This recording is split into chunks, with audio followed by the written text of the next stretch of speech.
Have you ever sat down with a cup of tea, watching the world go by, and wondered what it really takes to keep love alive as the years roll on? Maybe you felt a quiet distance creep into a relationship that once felt so vibrant, or perhaps you're just curious about how to make every moment with your partner feel as special as it did decades ago. There's something timeless about love, isn't there? It's like a garden that needs tending, no matter how long you've been nurturing it. And today, I want to share some wisdom that's as warm and grounding as that tea in your hands. Insights from a 72-year-old woman who's learned a thing or two about keeping love strong and meaningful, especially after 60. I'm so glad you're here with me today, because this conversation is going to feel like a cozy chat with a dear friend. We're going to dive into the kind of advice that doesn't just sound good, but actually works. Practical, heartfelt ways to deepen your connection with a person you love. This isn't about grand gestures or chasing the passion of your 20s. It's about understanding what makes love feel alive and real, right now, in this beautiful season of life. Over the next little while, I'll share 5 pieces of wisdom that can transform the way you approach your relationship. These are lessons that come from years of living, loving, and learning what matters most. So let's settle in and start with the first piece of advice that might just shift the way you see things. Imagine for a moment that love isn't just a feeling but a choice you make every day. That's the first thing this wise woman would want you to know. Love thrives when you choose to show up for it, even in the smallest ways. After 60, it's easy to slip into routines. Breakfast at the same time, conversations about the weather or the grandkids, maybe evenings spent side by side on the couch. But routines, as comfortable as they are, can sometimes make us forget to really see each other. I remember a friend of mine, Clara, who's been married for 45 years. She told me once that she and her husband, Tom, started feeling more like roommates than soulmates. There was no big fight, no dramatic moment, just a slow drift. Then one day, Clara decided to do something different. She left a little note on Tom's coffee mug that said, "I'm so glad you're mine." It wasn't poetry, but when Tom saw it, his face lit up like it was their first date. That tiny choice to show her love sparked a warmth they hadn't felt in years. What Clara did wasn't about buying flowers or planning a fancy dinner. It was about choosing to remind Tom that he still mattered, that their love was worth a moment of effort. And that's something you can do too.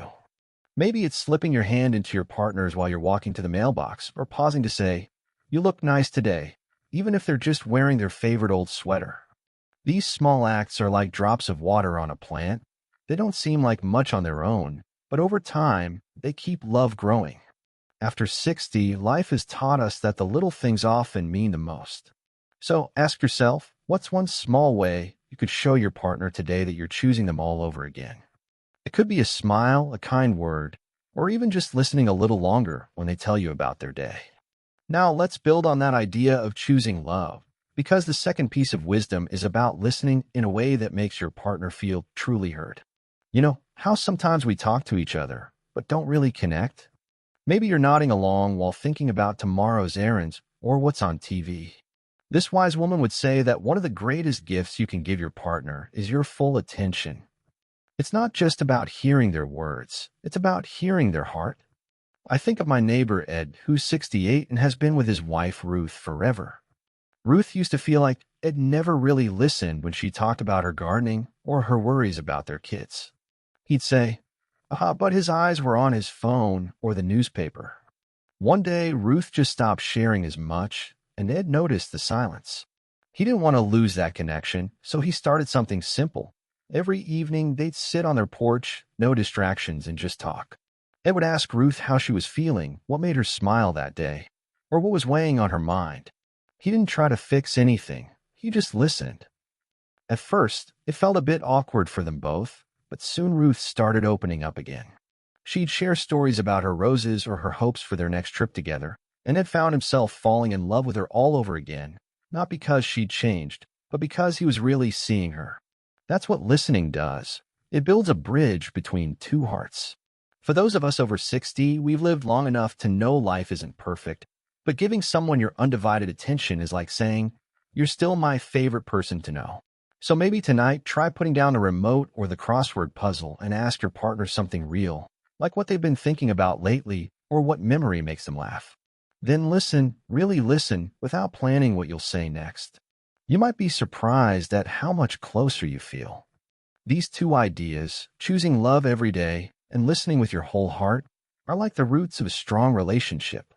They're not complicated, but they take intention, especially when life feels full of distractions or habits that are hard to break. As we move forward, we'll talk about how to keep that spark alive. So here we are, sitting together like old friends, talking about what it means to keep love alive and thriving after 60. It's such a special time, isn't it? We've got all this life behind us, stories, laughter, maybe a few tears, and yet there's still so much to discover about the person we love. Those small choices we make, like leaving a sweet note or really listening when they share their heart, can feel like opening a window to let fresh air into a room. Now let's keep that warmth going and talk about another piece of wisdom from this 72-year-old woman who's seen love through every season. This one's about finding joy in the little surprises that make your partner smile, even after all these years. Think about the early days of your relationship for a moment. Remember how you do things just because you wanted to see them light up. Maybe you'd show up with their favorite ice cream on a hot day or plan a walk to watch the sunset. No reason needed. That kind of spontaneity can feel like it belongs to younger years. But here's the truth. Surprising your partner doesn't have an age limit. It's not about big, flashy gestures. Nobody's expecting a candlelit dinner every week. It's about those unexpected moments that say, "I was thinking of you." I know a couple, Helen and George, both in their late 60s, who've been married forever. Helen told me she started doing this thing where she'd hide little drawings in George's jacket pocket. Nothing fancy, just silly sketches of them holding hands or a heart with their initials. George would find them at the oddest times, like reaching for his keys at the hardware store, and every time he'd grin like a kid. It wasn't about the drawing itself. It was that Helen took a moment to make him feel special. You can do this, too, in ways that feel right for you. Maybe it's brewing their coffee just the way they like it before they wake up, or suggesting a drive to that little bakery they love, just because. One woman I know, Marjorie, started texting her husband, Bill, in the middle of the day with nothing more than, "Can't wait to see you tonight." Bill said it made him feel like they were dating again. These tiny surprises are like spices in a recipe. They don't take much, but they make everything taste better. So, what's something small you could do today to catch your partner off guard with a smile? Maybe slip a favorite candy into their bag or turn on that song you both used to dance to in the kitchen. It's about reminding them that love is still an adventure, no matter how many years you've shared. Now, let's talk about something that builds on those surprises but goes a bit deeper, learning what makes your partner feel most loved. This wise woman would tell you that love speaks different languages, and after 60, it's worth checking if you're still speaking the same one as your partner. Some people feel loved when you say it out loud, with words like, "You mean the world to me." Others light up when you spend time together, like watching a movie curled up on the couch. For some, it's a gentle touch, a hug, a hand on their shoulder. I remember my friend Dorothy, who's 71, saying she used to wish her husband, Frank, would tell her more often how much he cared. But Frank's way of showing love was fixing things around the house or making sure her car was always ready for her book club. Dorothy didn't see it at first. She wanted the words, but when she noticed how much effort Frank put into those actions, it changed everything.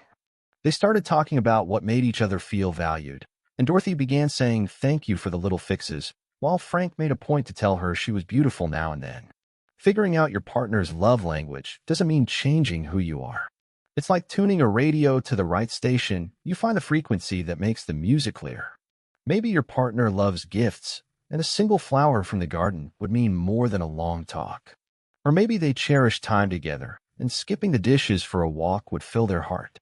You don't need a quiz or a book to figure it out. Just pay attention. Notice what makes their eyes sparkle. Ask them, even over dinner, "What's something I do that makes you feel really loved?" Then try it, even if it feels new.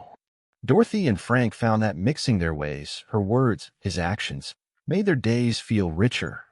Love after 60 isn't about starting over. It's about rediscovering each other, one small gesture at a time. These ideas, surprising your partner and speaking their love language, are like threads weaving a stronger bond. They don't demand a lot, but they ask you to be curious, to keep learning about the person you've known for years.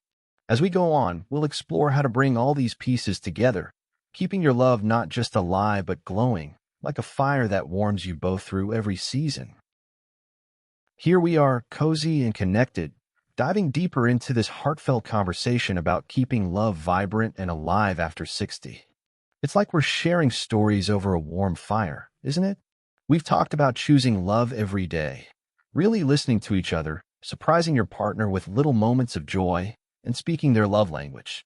These ideas are like the colors in a painting, each one adding depth and beauty to the picture of your relationship. Now let's wrap up with one final piece of wisdom from this 72-year-old woman who's learned what makes love last. A lesson about growing together, no matter how many years you've shared. This one's about embracing the changes life brings and finding ways to keep your love fresh and meaningful, right where you are today. Life after 60 is full of shifts, isn't it? Maybe your days look different now: retirement, grandkids, new hobbies, or even changes in how you feel physically or emotionally. This wise woman would say that one of the secrets to a lasting relationship is to see these changes not as obstacles, but as invitations to grow closer. Love isn't about staying the same. It's about evolving together, like two trees whose branches intertwine more with every season. I think of my friends Walter and Louise, both in their early 70s. When Walter retired, he was thrilled to spend his days fishing and reading, but Louise felt restless, like she was losing the spark that kept her going. At first, they drifted a bit. Walter didn't understand why Louise seemed distant, and Louise didn't know how to explain it. Then one day, Louise signed him up for a pottery class, something neither of them had ever tried. Walter grumbled at first, but soon they were laughing over their lopsided bowls, teasing each other like they did when they were newlyweds. That class wasn't just about clay, it was about rediscovering each other in a new chapter. You don't have to take up pottery or do anything drastic, but trying something new together can breathe fresh air into your relationship. It could be as simple as cooking a recipe you've never made before, taking a dance class at the community center, or even starting a garden in your backyard. The point is to share an experience that lets you see each other with fresh eyes. I know a couple who decided to read the same book and talk about it over coffee every Sunday. It wasn't about the book itself, it was about creating moments where they could connect over ideas, dreams, or even just a good laugh. These shared adventures, big or small, remind you that your love is still growing, still unfolding. So think about it. What's one thing you and your partner could try together, even if it's just for fun? Maybe it's a walk in a new park or signing up for a local history tour. Whatever it is, let it be a chance to hold hands and step into something new side by side. Now, as we bring this all together, let's reflect on what we've shared. Love after 60 is about choosing each other every day, not out of habit but with intention, whether it's a kind word, a listening ear, or a playful surprise. It's about tuning into what makes your partner feel loved, whether that's a hug, a compliment, or time spent together. And it's about embracing the changes life brings, finding ways to grow and explore as a team. These aren't just tips, they're ways to make every moment with your partner feel like a gift.